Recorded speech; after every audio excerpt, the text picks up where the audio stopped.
인간을 인간이게 하는 기억, 그리고 김규정의 오열. 이명재 에디터.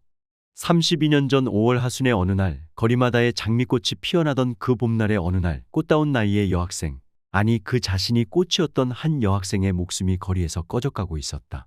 이 여학생은 자신을 때리는 백골단에게 이렇게 애원한다. 아저씨, 때리지 말아요. 저 죽어요.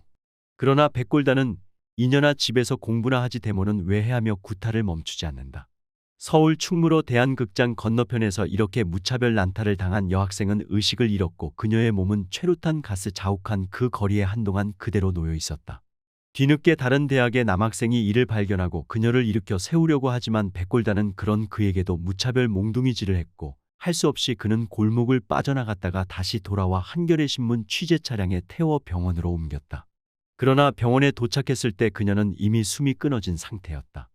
이 여학생의 이름은 김규정, 성균관대 불문과 4학년이었다. 나이는 25. 대학생으로는, 특히 여학생으로는 적잖은 나이였던 것은 그녀가 원래 다니던 대학을 중퇴하고 생활전선에 있다가 다시 대학에 들어왔기 때문이다.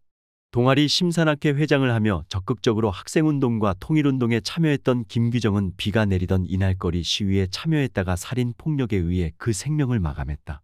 오늘 김규정의 죽음을 다시금 생각한다. 그것은 그의 짧았던 삶, 너무도 짧았던 삶을 생각하는 것이기도 하다. 집안 사정으로 학업을 중단했다가 다시 들어온 대학에서 후배들에게 든든한 언니였던, 그러나 그럼에도 아직 20대 아가씨가 꿈꿨을 미래, 이루고 싶었던 꿈을 생각한다. 그때 김규정이 있었고 다른 많은 김규정들이 있었다. 그들이 그렇게 거리에 나섰던 것은 강의실 대신 거리에 나와서 백골단이 던진 하라는 공부는 왜 안 하고라는 말처럼 왜 강의실에서 도서관에서 책을 보고 있을 수만은 없었는지, 아니 학교가 아닌 거리에서야말로 진짜 공부를 하는 것이라고 생각했던 것은 왜였는가. 그 떠올리기만 해도 살벌한 백골단의 폭력에 몸을 떨면서고 교문을 박차고 나왔던 것은 왜였던가. 거기에는 대단한 결단, 비장한 각오가 있어서가 아니었을 것이다. 다만 알 수 없는 이유로, 다만 그렇게 해야 할 것 같아서였을 것이다. 차마 그러지 않을 수는 없어서였을 것이다. 김규정은 이 만학의 젊음은 열심히 살았다. 김규정과 다른 김규정들만 그렇게 열심히 살았던 것은 아닐 것이다. 그때의 젊은이들, 대학생이었건 아니었건 그때 젊은이들은 다들 각자의 자리에서 열심히 살았다. 그들의 열심은 자신의 내일을 위한 것이었고 오늘보다 더 나은 자신의 내일을 위한 것이었을 것이다. 다만 적자는 이들에겐 자신의 내일만이 아니라 이후까지, 아니 전혀 모르는 이들의 내일까지 생각하는 마음이 있었다. 만인의 자유를 위해 싸울 때 그때라야 나는 자유다라고 한 김남주 시인의 시와 같은 결연한 의지는 아닐지라도 최소한 다른 이들의 내일을 생각하는 마음이 어느 한켠에 있었기에 그들은 자신의 안녕을 살피는 마음뿐일 때는 나올 수 없는 용기와 결심을 하게 됐을 것이다. 김규정과 다른 김규정들이 어떤 마음이었는지, 얼마나 큰 결심을 했는지 우리는 알 수가 없다. 다만 분명한 것은 우리의 오늘이 있게 된 데에는 거리의 시위 대열에 함께 어깨를 겼지 않더라도 학교 도서관에서 오로지 자신의 내일을 위해 법전을 파고들던 이들에게조차도 도서관의 사복 차림에 경찰이 마구잡이로 들어와 몸을 뒤지고 무릎을 꿇리는 일을 언젠가부터 겪지 않게 된 데에는 그런 김규정의 마음이 있었던 덕분이었다는 것이다. 그것이 전부는 아니었을지라도 그것이 없었다면 우리는 여전히 지난 70년대, 80년대의 어느 날을 아직도 살고 있을지 모를 일이다. 지난 80년대에 숨막히고 기가 막히는 시절이 있었다고, 그런 시절이 있었다고 우리가 옛날 얘기하듯 웃으면서도 말할 수 있게 된 것은 그러니까 저절로 그렇게 된 것이 아니라는 것이다. 작가 윤정모 선생, 시대의 모순과 맞섰던 이 담대한 작가가 지금에도 그 시절을 얘기할 때면 그때는 정말 무서웠어요라고 말할 수밖에 없게 되는 그런 시절은 우리가 그냥 흘러온 것이 아니다.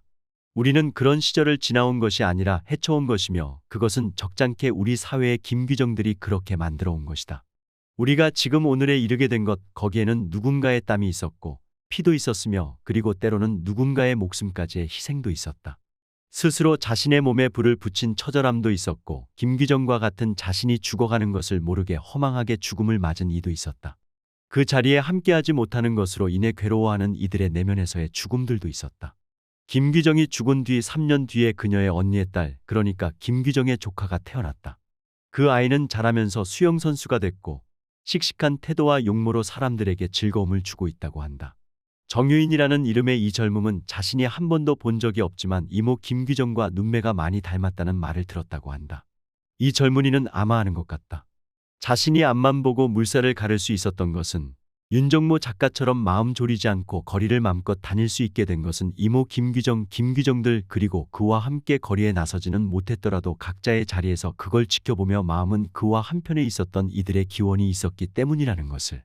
이렇게 어린 청년도 그걸 안다. 30년 전의 거리에서 도서관에서 각자 자신의 삶을 열심히 살았던 이들은 이제 다들 뭔가가 돼 있다. 그 중에 어느 일부에는 열심히 법전을 외워서 대통령이 된 이도 있고 법전만 읽느라 도서관 창밖을 내다볼 시간이 없었던 듯한 어떤 이는 그 최고 권력자의 지극한 총애로 장관이 돼 있기도 하다. 그런 이들을 맹목으로 받드는 이들도 있다. 그러나 어떤 자리에 있건 무슨 일을 하건 젊은 날을 어떻게 보냈건 저마다 자신의 삶에서 어떤 최선을 다했건 누구에게라도 한 가지 반드시 없어선 안 되는 것이 있다. 그것은 김규정이 있었다는 것, 김규정의 죽음이 있었고 그런 시절이 있었다는 것, 그것을 기억하는 것이다. 그 기억이 있지 않으면 우리는 우리가 사는 이 사회를 하나의 인간의 사회라고 하기는 힘들다.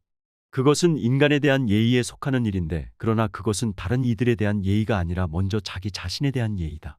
자기 안의 인간에 대한, 인간을 인간으로 만들어주는 것에 대한 그 인간에 대한 예의다. 그 인간에 대한 예의가 없고서는 어떤 사회도 어떤 나라라고 하는 것도 그리고 어떤 자유도 있을 수 없다. 경찰이 농성 중인 노동자의 머리를 내려쳐 피를 흘리는 91년으로부터 32년이 지난 오늘의 현실인지 믿기 힘든 장면을 보면서 최루탄 캡사이신인이 하는 얘기를 스스럼 없이 하는 얘기를 들으면서 김규정을 다시 생각한다. 숨이 끊어진 지 18일이 지나서야 모교에서 후배와 친구들의 연결에 배웅을 받을 수 있었던 김규정을 다시 그날을 앞두고 있는 즈음, 올해의 그 즈음에 더욱 생각하게 된다. 또 다른 김규정을 예고하는 듯한 저 물에 무도한 이들의 언행을 들으면서 그의 생전의 웃음을 그리고 그의 마지막 생의 순간의 비명과 고통을 기억한다. 그리고 지금 이 땅에서 벌어지는 일들을 보고 있다면 그가 터뜨릴 하늘 위에서의 그의 김규정의 오열을 생각한다. 우리가 인간이라면 그 오열을 견뎌내는 것은 너무도 어렵다.